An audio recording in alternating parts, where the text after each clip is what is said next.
자, 계속해서 이번에는 자, 교재는 131페이지고요. 페이지. 거기 가보면 법률행위 성립 요건, 유효 요건이 있습니다. 그 테마 4로 제가 적어놨는데, 법률행위라는 게, 우리가 1교시 때 공부한 게, 혼자 말하고 효과 발생되는 단독행위도 있었고, 둘이 주거니 받거니 게 계약이 있었고, 여러 사람이 모여서 회의를 하고 효과 발생되는 합동행위가 있었잖아요.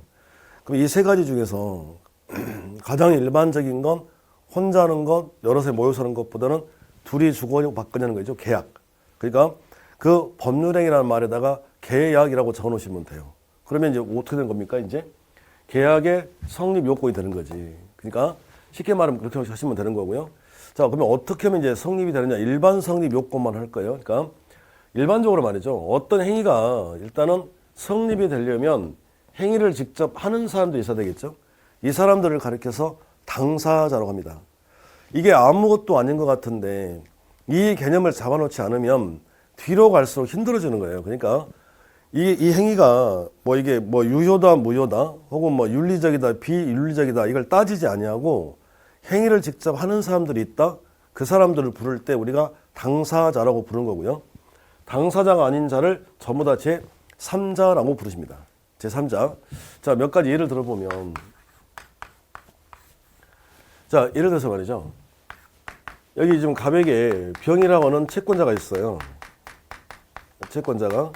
자, 얘가, 자, 이 집을 강제 집행할 것 같아요. 강제 집행. 이걸 다른 말로 바꾸면 경매입니다. 경매. 그러면 솔직히 말하면 여러분들 경매 당하고 싶어요? 솔직히 빼돌리고 싶어? 경매 안 당하고 싶잖아요. 그래서 친구라고 통정매매 짜고서 자, 가장매매를 하더라 이거예요. 이렇게. 그래서 이렇게 등기를 빼돌려놨습니다. 이 소리거든요. 이 상태. 그러면 이제 병만 딱 이렇게 지워버리면요. 지워버리면 이 상태가 되는 거예요. 그럼 여기서 지금 통정매매를 하고 있는 사람들은 누구죠? 통정매매를 하고 있는 사람은 갑과 을 두 사람이죠. 이렇게. 이걸 당사자라고 부릅니다. 당사자. 그렇다면 자, 통정해서 다시 배울 텐데 등기 기록, 등기란 말은 기록인데 실제 소유자는 갑인데요. 을 앞으로 지금 기록을 해놨잖아요. 그러면 을은 취득할 수 있다, 없다, 없다. 이게 무효가 되는 거예요. 무효? 그러면 실제 소유자는 갑이라는 건데 기록이 을 앞으로 돼 있으니까 외부에서 병이 봤을 때 정으로 해볼까요, 이제는? 자, 정이 봤을 때는 이게 누구 것처럼 보일까요? 을 것처럼 보이겠지? 그래서, 자, 정이, 자, 을하고 이렇게 매매를 했어요. 이렇게. 그러면 호칭이 나와야 되는데, 호칭이. 이렇게 통정 매매를 하고 있는 자들, 이 사람들을 당사자라고 칭할 거고, 당사자가 아니면 다 뭐라고 불러라? 제3자라고 부른다. 이 소린 거예요. 이런 구조. 그러면, 얘가 무효인데요. 무권리자라는 소리인데 정이라는 사람은 이 사람이 무권리자라는 사실을 알았을까요? 몰랐을까요? 몰랐겠지. 그래서 모른다를 법률용어로 선이라고 합니다. 그러니까 나중에 나오는 선의 제3자가 이 뜻인 거예요. 표현 자체가. 그럼 우리가 지금 해야 될 건 어떤 행위를 직접 하고 있는 자들을 당사자라고 부른다. 당사자가 아니면 다 뭐라고 불러라? 제3자라고 이렇게 부른다니까요. 하나 더 보실래요? 자, 갑하고 을하고 둘이 이렇게 매매를 하는데, 자, 이 매매를 함에 있어서 병이란 애가 갑에게 사기를 쳤어요. 이렇게 되는 거예요. 기만. 그러면 여기서 이 매매 행위의 당사자는 누굽니까? 갑과 을이죠. 이 사람을 당사자라 그래. 그러면 당사자가 아니면 다 뭐라고 불러라? 제3자 이렇게 불러들라 이거지. 그래서 나중에 이걸 제3자에는 기망 이렇게 배우십니다. 그러니까 이런 용어들이 잡혀 있지 않으면 민법은 실력이 붙지 않아요. 그리고 말을 비틀었을 때, 달리했을 때 대체가 안 된다. 그러니까 다시요. 어떤 행위를 직접 하고 있으면 그 사람을 부르는 호칭을 당사자라고 불러주시면 되고 당사자가 아니면 전부 다 제3자라고 불러주면 돼요. 내가 누군가에게 무상으로 뭘 줄 거야. 그러면 증여라는 행위 아닙니까? 이 증여라는 행위가 성립이 되려면 주는 사람, 증여자하고 받는 사람, 수증자가 필요한 거지. 이렇게요. 그 행위를 직접 하고 있는 사람들을 당사자라고 부를 거고 당사자가 아닌 사람은 다 뭐라고 부른다? 제3자라고 부른다. 이렇게요. 그러면 법률행위가 성립되려면 일단 자, 첫 번째 누가 필요해? 행위라는 사람들 당사자가 있어야 될 거고요. 내용이 있어야 되겠지. 그러니까 매매라면 건물 매매냐, 토지 매매냐, 아파트 매매냐, 내용이 뭐냐 이게 있어야 되고, 자 매매가 되려면 청약과 승낙이라고 하는 의사표시가 있어야 되는 거 아닙니까? 그러니까 자 세 가지 당사자가 있고 내용이 있고 의사표시를 했다면 일단 성립인데, 우리가 배우는 건요 이 성립을 배우는 게 아니라 어떻게 해야 효력이 생기는 겁니까? 효력, 효과, 다른 말로 무슨 득? 취득. 이 연습하는 거예요. 자 다시요. 그러면 법률행위가 성립이 됐어요. 이게 중요한 게 아니라 어떻게 해야 우리가 토지 건물을 취득할 수 있느냐, 취득할 수 있느냐. 다른 말로 바꿔볼까요? 취득할 수 있다, 효과가 있다, 효력이 있다. 이걸 두 글자로 유효라고 합니다. 그러면 반대로 바꿔볼까요? 법률행위 계약을 했는데, 자 너희들 취득할 수 없어, 효과가 없어, 효력이 없어. 그걸 무효 취소라고 한다니까요. 우리가 공부할 때 보면 시험 문제 실제로 그렇게 출제가 되는데, 효력이 있다 없다, 효과가 있다 없다 이렇게 낼 수도 있고, 취득할 수 있다 없다 이렇게 나오는 거예요. 그러니까 이게 다 같다는 뜻이에요. 그러면 법률행위가 성립이 돼가지고요, 어떻게 하면 이제 취득할 수 있느냐, 효과가 발생되느냐, 효력이 생기는 거냐, 이걸 또 따져보겠다는 건데, 지금 당사자니까 사람 아니겠어요? 어떤 사람하고 해야 이게 취득할 수 있느냐 그랬더니 권리 능력 있는 자. 그럼 여기서 권리 능력은 뭘 우리가 권리 능력이라 하느냐? 그러면 사람이면 무조건 권리 능력이 있는 거예요. 그러면 사람이란 출생해서 돌아가시기 전까지 사람이라고 칭합니다. 사람이면 누구나가 다 권리 능력이 있는 거예요. 권리를 누릴 수 있다 이런 소리가 되는 거고요. 자 의사 능력은 의사를 다른 말로 바꾸면 이게 판단입니다. 사물의 이치를 판단할 수 있는 능력을 우리가 의사 능력이라고 그래요. 그러니까 예를 들어서 여러분들 치매 환자들 치매 걸렸다 그럼 판단 능력이 없잖아요. 그걸 의사 판단 능력. 그러니까 판단을 다른 말로 바꿔 의사가 판단이에요. 판단할 수 있다 없다 이걸 자 의사 능력이라 하고, 행위 능력이란 쉽게 말하면 누구의 도움을 받지 아니하고 자기 혼자 계약을 할 수 있다. 자기 혼자 계약서에 사인할 수 있다. 그러면 행위 능력이 있는 거예요. 그러니까 혼자서 계약할 수 있는 능력 이렇게 되는 거예요. 그러면 우리가 이제 필요한 게, 이제 말을 바꿔볼게요, 제가. 의사 능력이 판단 능력이라고 했어요. 의사 능력이 판단 능력. 그러면 판단을 못한데, 판단이 의사니까, 자, 의사, 판단을 못한데, 그래서 의사 무능력자 이렇게 부르십니다. 그게 무슨 말이죠? 어떤 사람하고 말이죠. 계약을 했는데, 나중에 살펴봤더니 그 사람이 판단 능력이 없는 의사 무능력자, 이거 기억하셔야 되는데, 얘랑 계약을 했다는 거예요. 치매 환자랑 계약을 했다는 거예요. 계약을 하고서 어우 나 가질래 이거 이상하잖아요. 그러니까 너희들 있잖아, 의사 무능력자랑 아무리 계약을 해봤자 취득할 수 없다, 효과가 없다, 효력이 없다. 그걸 두 글자로 무효라고 하십니다. 이렇게요. 이번에는 자 행위 능력이란 다른 사람의 도움을 받지 아니하고 자기 혼자 계약서에 사인할 수 있으면 행위 능력이 있다라고 하시는데, 그 말을 바꿔볼게. 자 그러면 이걸 완전 능력자라고 부르시거든요. 완전 능력자라고. 자기 혼자 계약서에 사인할 수 있으니까. 그러면 이제는 너희들 혼자 계약서에 사인 못해, 혼자서 사인하면 안 된다라고 막아놨다는 거예요. 그걸 제한 능력자 있습니다. 제한 능력자 못하게 막아놨다.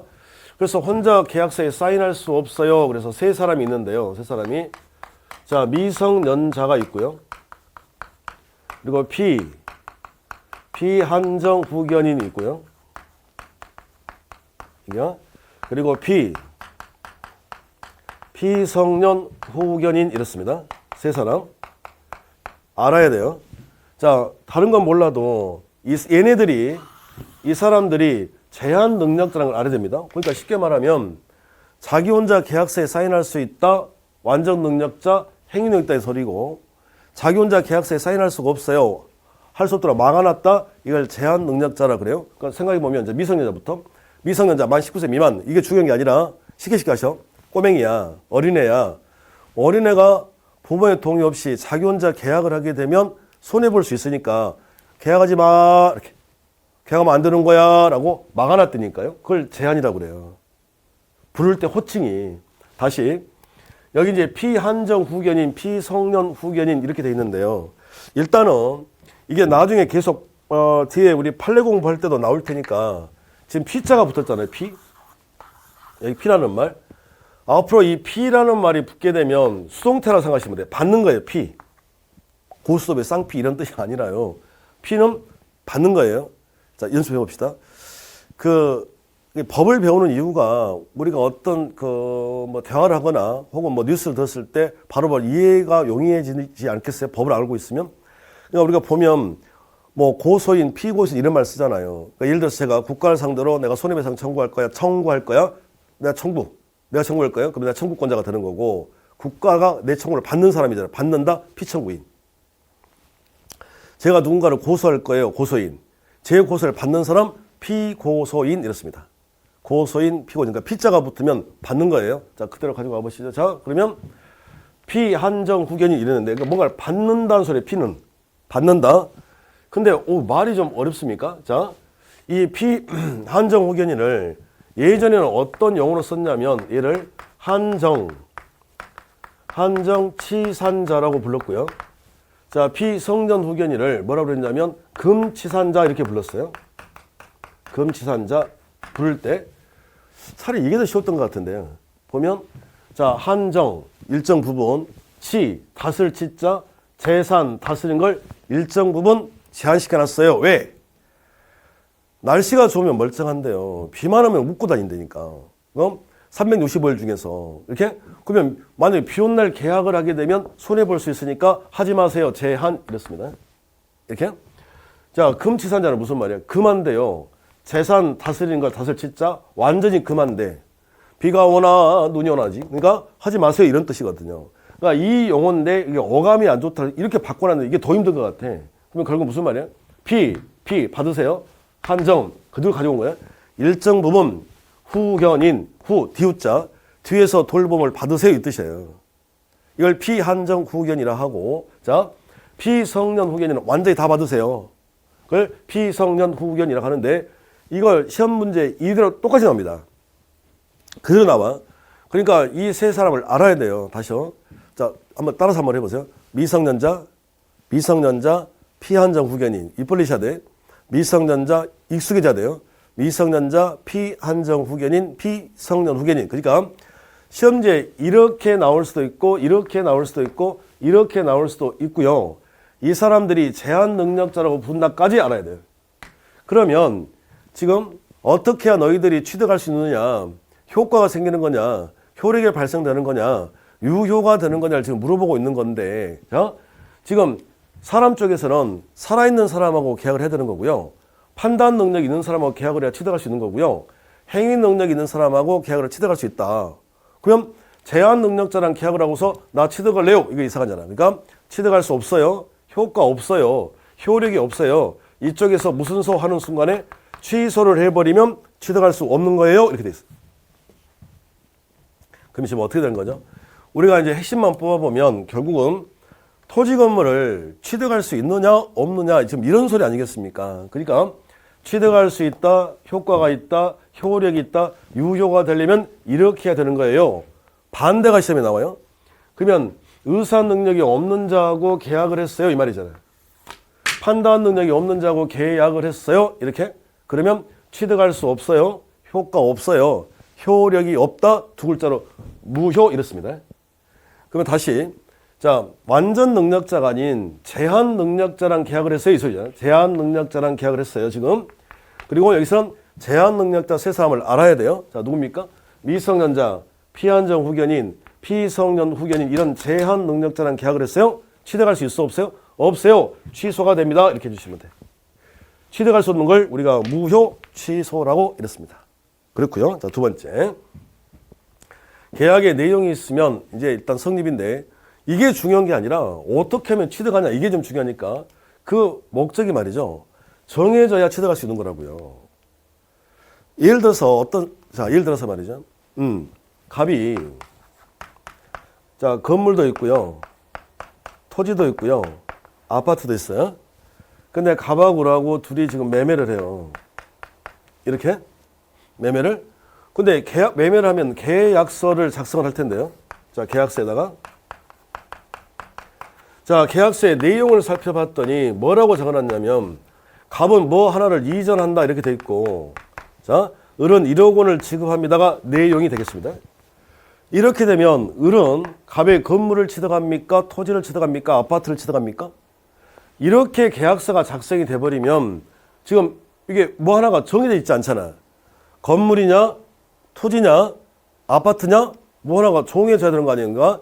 뭔가 하나가 정해져야 정해져야 취득할 수 있다. 그래서 여기다가 건물을 이전할 거예요, 뭐 토지를 이전할 거예요 라고 정해져야 취득할 수 있다는 소리예요. 그리고 계약의 내용 자체가 가능해야 취득할 수 있습니다. 예를 들어서 저희 아버님이 돌아가셨는데 앞에 계신 분하고 계약을 할 거예요. 돌아가신 저희 아버지를 살려주세요. 제가 1억 원 줄게요 라고 계약을 했어. 근데 이분은 돌아가신 저희 아버지를 살려낼 수 있어 없어? 없어요. 그러니까 1억 원을 취득 못한다. 취득할 수 없다, 효과가 없다, 효력이 없다, 무효 이 뜻입니다. 다시요. 계약의 내용 자체가 적법해야 취득할 수 있는 거예요. 예를 들어서 우리가 동영상을 처음 보는데 이런 말을 해도 될지 모르겠습니다만은 우리가 살다 보면 나 진짜 저 인간 죽이고 싶어 막 이럴 때 있잖아요. 나만 그런가요? 나 죽이고 싶어 저 인간. 근데 쓱 봤더니 내가 죽이러 갔다는 오히려 내가 죽을 것 같아요. 그래서 어떻습니까? 내가 죽이러 가는 게 아니라 다른 사람을 시키는 거야. 가서 있잖아요. 쟤 죽이고 오세요. 그러면 내가 예를 들어서 1,000만 원 줄게요. 그럼 지금 계약의 내용 자체가 누구를 살인, 죽이는 것 불법행위 아닙니까? 그러면 계약의 내용 자체가 적법하지 않잖아, 이게. 근데 이분이 내 말을 듣고 가서 죽이고 왔다. 그리고 와서 나한테 1,000만 원 달라고 그래요. 근데 내가 1,000만 원 안 준다고 그래. 안 준다고 그래? 그럼 방금 배웠잖아요. 계약의 내용 자체가 적법하지 않아. 그러면 무슨 득할 수 없다? 취득할 수 없다. 효과가 없다. 효력이 없다. 무효. 그 뜻인 거예요. 그러면 1,000만 원 달라고 했을 때 내가 안 준다고 하면 받을 수가 없는 거라니까요. 받을 수가 없다고. 그래서 우리가 깡패 같은 데 보면 그 깡패들이 뭔 일을 할 때 보면 항상 선불 받잖아, 이게. 그러니까 우리 깡뚜기 형님들이 민법을 안 와봐. 그러니까 계약의 내용 자체가 불법이면 나중에 취득할 수 없으니까 선불 받는 거예요, 이게. 자, 이렇게 다시. 계약의 내용 자체가 사회적 타당성을 띄어야 취득할 수 있습니다. 뒤에서 자세하게 배우실 텐데, 죄송합니다. 국가 입장에서는 어떤 질서라고 하는 걸 지키고 싶을 건데요. 그걸 사회 질서로 표현하는 거예요. 그 사회 질서를 깨트리는 계약을 했다. 그러면 그리고 나서 뭔가 취득하면 안 되는 거 아닙니까? 그러니까 사회 질서를 깨트리는 걸 계약의 내용으로 했다면 취득할 수 없다 이 뜻인 거예요. 그러면 결국은 우리가 뭔가를 취득하려면 계약의 내용 자체가 어떻게 해요? 뭔가 정해져야 하고 가능해야 하며 적법해야 하고 사회적 타당성을 띄어야 한다. 이걸 우리가 기억하실 때 확가적사라고 기억을 하십니다. 확가적사. 다시 의사표시를 했다면 이제 성립인데 이게 효력이 발생되려면 이게 의사와 표시가 일치가 되어야 하는 거예요. 의사와 표시가 일치가 돼야 된다. 그럼 반대로 바꾸면 되겠습니다. 자, 뒤에 또 배울 거예요. 자기가 마음 먹은 대로 똑같이 표시가 되어야 취득할 수 있는 거지. 만약에 가지고 와서 자, 의사와 마음입니다. 표시에 불일치가 일어났다. 그러면 취득할 수 있다 없다? 없다. 취득할 수 없다를 두 가지 무효 아니면 취소가 된다고 그랬잖아요. 그래서 표시에 불일치가 일어나면 무효 또는 취소가 됩니다. 이렇게 되는 거예요. 그러니까 결국은 우리가 어떻게 해야 취득할 수 있느냐 이걸 배우기 때문에 일치가 되어야 취득할 수 있다. 이렇게 해서 요건이 131페이지에 쭉 나와 있습니다. 그래서 성립 요건이 있고요. 그리고 유효 요건이란 말이 어떻게 해야 취득할 수 있느냐 이걸 설명했습니다. 자, 이제 구체적으로 자, 132페이지 가보면 테마 5 그래서 법률행위 목적이 있는데 좀 전에 말이죠. 민법 총칙이 권리의 주체, 권리의 객체, 권리 변동으로 나눠져 있는데 주체가 시험 범위가 아니라 그랬잖아요. 그러니까 이 사람이 자세하게 물어볼 리가 없어요. 사람에 대해서.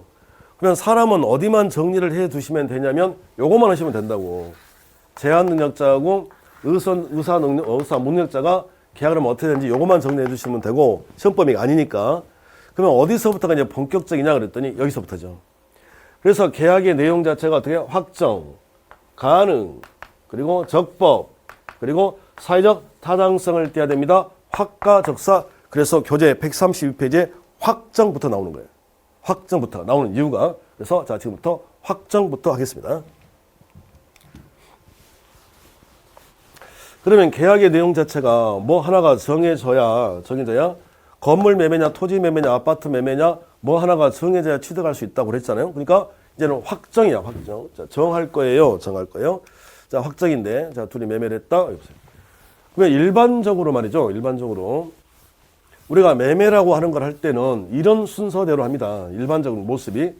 그러면 둘이 만나서 계약금을 주기로 하고, 계약금을 주고받고, 그리고 중도금, 잔금 이렇게 되는데요.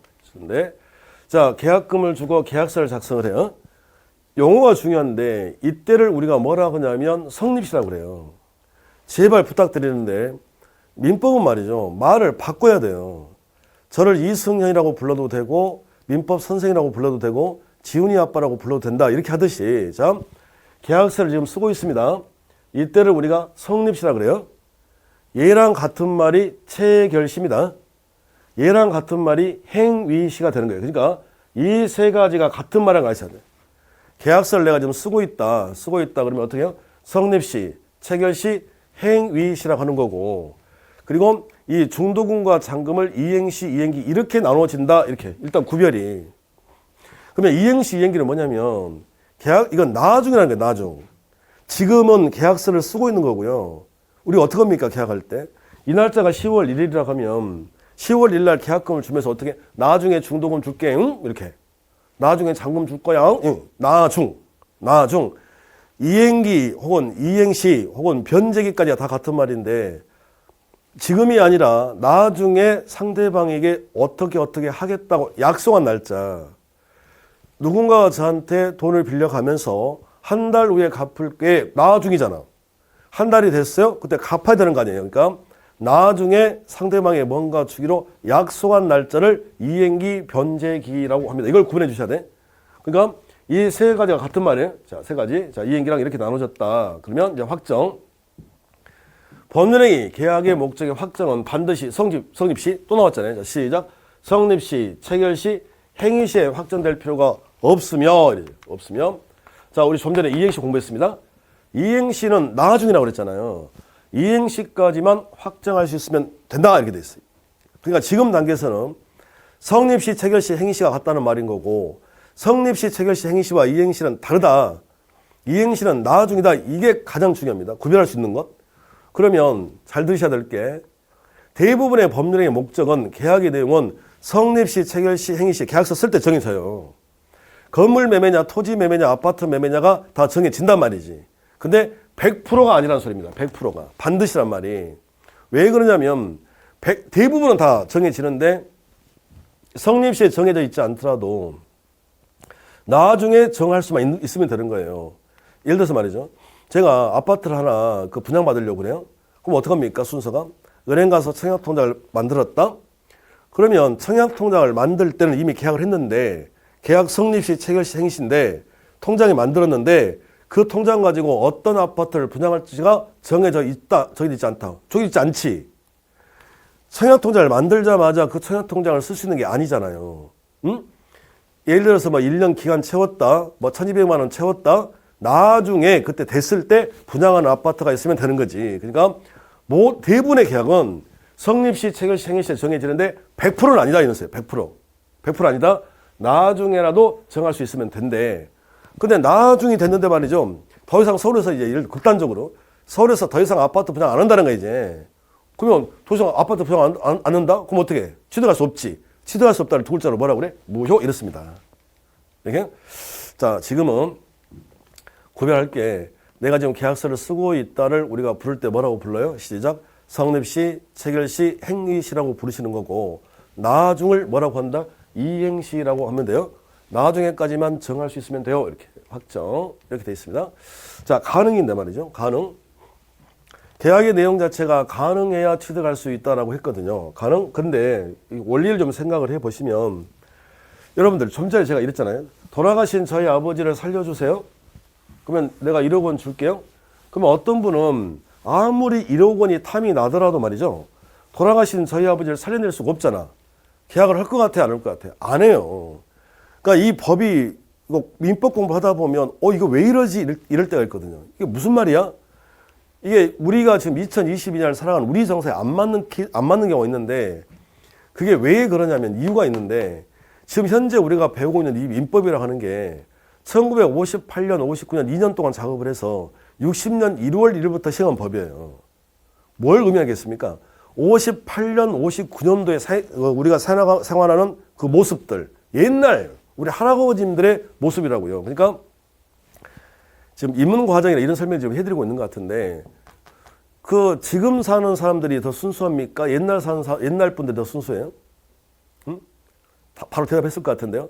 옛날에 생활하셨던 분들이 훨 순수해요. 그러니까 무슨 얘기냐면 옛날 우리 할아버님들의 생각은 뭐였냐면 에이 계약 내용 자체가 아무리 내가 1억 원을 갖고 싶어도 계약 내용이 불가능하면 안 할 거야. 응? 당연히 가능한 것만 할 거야. 라고 생각을 했어요. 에이 당연히 가능한 것만 계약하지 누가 불가능한데 하겠어? 라고 해서 최초에는 이 가능이라는 법조문을 아예 안 만들었다니까요. 법조문이 없어요. 그러니까 시험에 낼 수가 없는 거지. 근데 시간이 흘러가면서 후대로 올수록 어떻게 하느냐. 가능한 것만 할 줄 알았는데 불가능한 것도 계약하더라. 그래서 이 불가능이라는 법조문이 들어온 거예요. 그래서 시험도 이 불가능만 나옵니다. 근데 우리나라 사람들은 말이 길어지면 이게 줄여서 부르잖아요. 그러니까 불가능을 줄여서 이제 불능이랄 거예요. 불가능을 줄여서 불능이라고 합니다. 불능? 그럼 도대체 자 불능이 계약이 되기 불능하다? 불가능하다? 무슨 뜻일까? 그랬더니 우리가 말한 불능이라는 개념은 현실적 물리적 불능만을 이렇게 의미하는 게 아니고요. 판례가 사회 통념상 불능을 우리가 불능이라고 합니다. 좀 전에 돌아가신 저희 아버지를 살려주세요. 이건 어떻게 해요? 이 상태는 현실적 물리적으로 불가능하잖아요. 이건. 그죠? 그런 좁은 의미의 불능을 의미하는 게 아니라 사회 통념상 불능을 불능이라고 의미한다고 그랬는데 사회 통념상 불능이라 하면 현실적 물리적으로는 가능할지라도 그걸 하고 있다면 지나가는 사람들이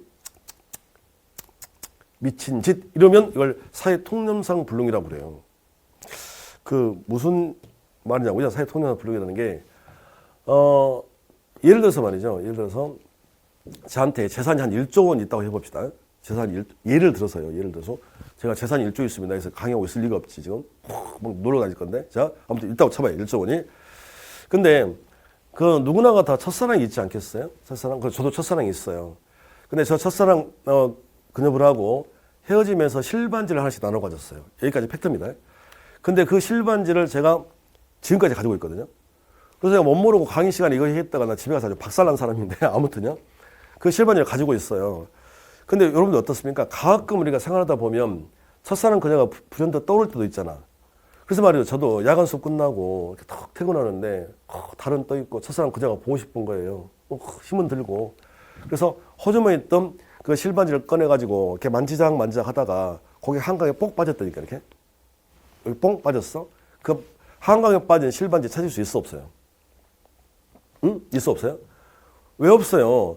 나한테 재산이 1조 원이 있다고 그랬잖아. 그러니까 나는 돈보다도 그 실반지가 더 소중한 사람이에요. 그러니까 지금까지 가지고 있었겠지. 그러니까 어떻게 합니까? 공사할 거야? 한강 막어요. 자, 돈 들여가지고 양수기 동원해서 물 퍼. 그러면 언젠가는 그 실반지 나올 거잖아요. 근데 그걸 내가 하고 있으면 지나가는 사람들이 뭐라 그럴까? 미쳤다 그럴 거잖아.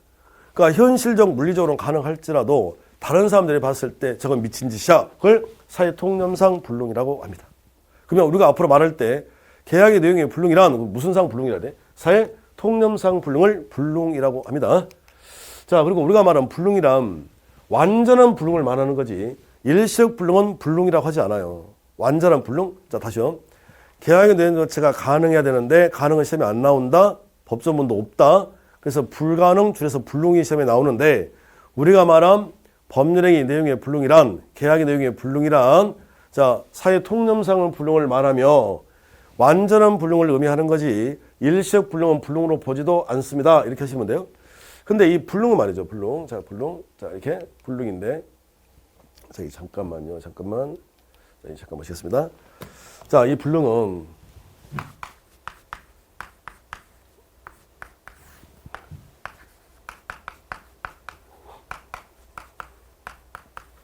자, 원시적 불능이 있고 자, 후발적 불능으로 이렇게 나눠지는데요. 자, 이 원시적 불능은 무슨 말이겠어요? 말 그대로 처음부터 불가능이고 후발적 불능은 이렇게 자, 나중에 불가능에 빠질 수 있듯 아니겠습니까? 이걸 어떻게 나눌 거냐면요. 나눌 때, 자, 또 나와요, 이게. 자, 성립시를 기준으로 한다. 이렇게 돼 있거든요. 그러면, 일단은, 자, 성립시란 말이 뭐라는 걸 제가 가르쳐 드렸잖아요. 자, 성립시를 다른 말로 바꿔보세요. 성립시 다른 말로. 시작. 성립시, 체결시, 행위시 같은 말이잖아요. 그러니까, 계약서를 쓸 때로 기준으로 해서 처음부터 불가능이야. 이걸 원시적 불능이라 하고 처음부터 불가능하니까 취득할 수 없어요. 무효 이렇습니다. 그런데 처음에는 성립시는 가능했으나 후에 불가능에 빠졌어요. 이렇게 되면 이건 유효 이렇거든요. 이렇게. 그러면 이제 지금 자 이거 가지고 설명을 할 텐데 저랑 같이 공부하실 때요. 뭘 알아야 되냐면 민법이라는 과목의 특성을 알아야 되는데 민법은 있지 않습니까? 민법은 과정이 필요가 없는 거예요. 결론이 중요한 거예요. 그러니까 이게 다시 민법과 형법을 제가 비교해 드릴게요. 형법에서는 과정이 굉장히 중요합니다. 과정을 따져요. 원리를 좀 파악하셔야 돼. 형법은 왜 과정이 중요하냐? 누가 사람을 죽였다? 그러면 판사님이 물어봐요. 왜 죽였는지 동기를 물어보는 거야. 이유가 왜 그래?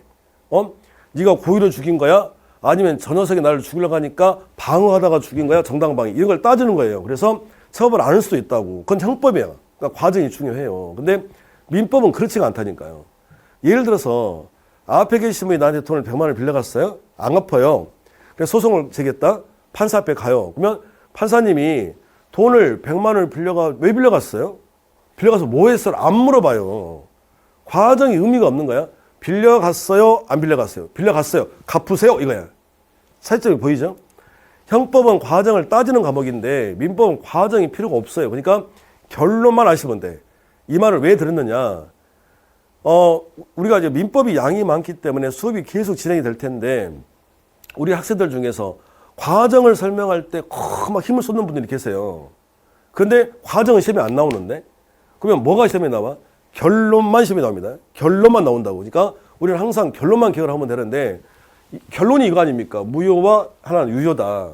그러면 결론이 지금 바뀌었잖아. 똑같은 불가능인데 그래서 이게 시험에 나오는 거예요. 그러면 저는 이제 뭐 하는 사람이죠? 강의하는 사람이니까 시험은 결론만 나온다고 그랬는데 왜 이런 결론이 나왔는지를 저는 설명하는 사람 아닙니까? 그러니까 제가 과정을 설명할 때는 여러분들은 어떻게 보시면 되냐면 팔짱 끼고요. 그래 이렇게 들으시면 돼. 그래 이렇게 들으시면서 어떻게 하면 돼? 아 그러니까 결론이 뭐야 이렇게.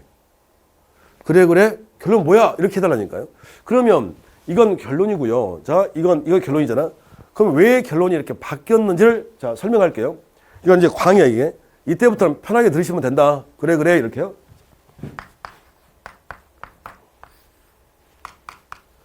자, 잘 봐보세요. 순서를. 자, 이 건물이 말이죠. 이 건물이. 자, 처음부터 몇 실이야? 1번. 이렇게요? 그럼에도 불구하고 매매를 했다. 이 소리입니다. 지금 원시적 불능. 그러면, 성립시. 계약서를 쓸 때부터 처음부터 이행할 수 없잖아요, 이거. 처음부터 건물이 없는데 매매했다. 잠깐만요. 제발 부탁드리는데, 왜? 라고 하는 순간에 민법은 망합니다. 지금 어떤 생각을 하면 안 되는 거냐면 갑은 말이야.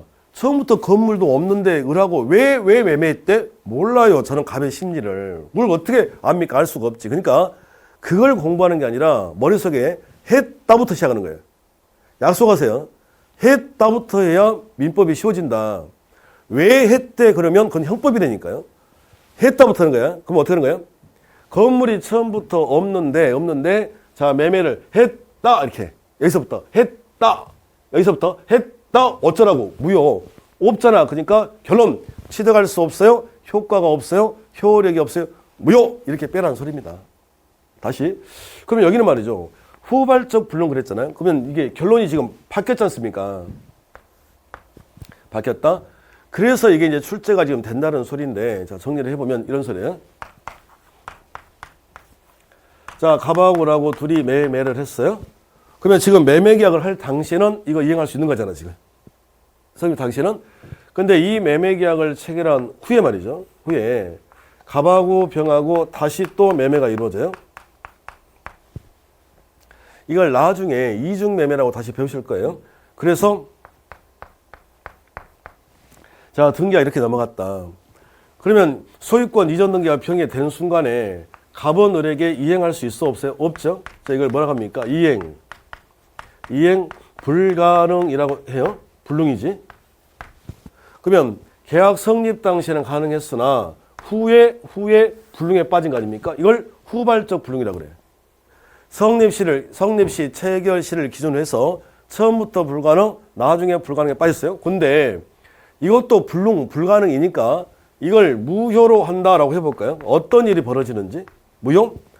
무효라는 말은 제가 오늘 취득할 수가 없다, 효력이 없다, 효과가 없다, 효력이 없다. 다 같은 말들? 이건데 이걸 무효로 하면 왜 취득을 못해요?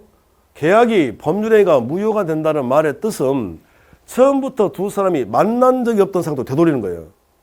두 사람이 만난 적이 없으니까 그거 취득할 수 없는 거지. 이게 무효입니다. 그러면 생각해 보세요. 예를 들어서 5억짜리 아파트를 매매를 했는데 얘가 7억 준다 그러니까 홀랑 팔아버렸다 이 소리거든.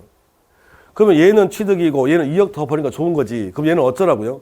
다시 이 매도인 갑은 이런 짓을 하면 돼야 안 돼. 이런 행위를 하면 돼야 안 돼. 안 되는 거지. 그러면 자, 을은 갑에게 무슨 배상을?